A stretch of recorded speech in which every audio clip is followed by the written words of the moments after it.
सिंधुदुर्ग जिल्ह्याची विकासाकडे घौडदौड. शासनाच्या विविध योजनांमुळे शेतकऱ्यांना मिळालं बळ. एकात्मिक फलोत्पादन विकास अभियान, हिरवागार बागायतीचा विस्तार, गुणवत्तापूर्ण उत्पादनाची हमी. शेतकऱ्यांच्या प्रगतीसाठी शासनाचा महत्त्वाकांक्षी उपक्रम एकात्मिक फलोत्पादन विकास अभियान. फलोत्पादन क्षेत्राची सर्वांगीण वाढ करणे, उत्पादकता वाढवणे हा या अभियानाचा मुख्य उद्देश.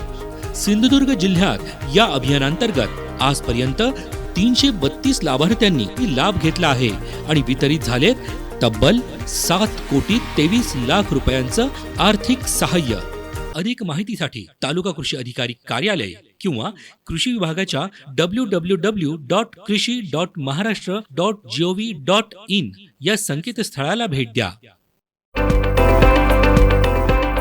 शासनाच्या योजनांनी शेतकऱ्यांना मिळाले नवे बळ, नवा विश्वास. सिंधुदुर्ग जिल्हा होत आहे अधिक आत्मनिर्भर, सक्षम व समृद्ध. प्रस्तुती जिल्हा माहिती कार्यालय सिंधुदुर्ग.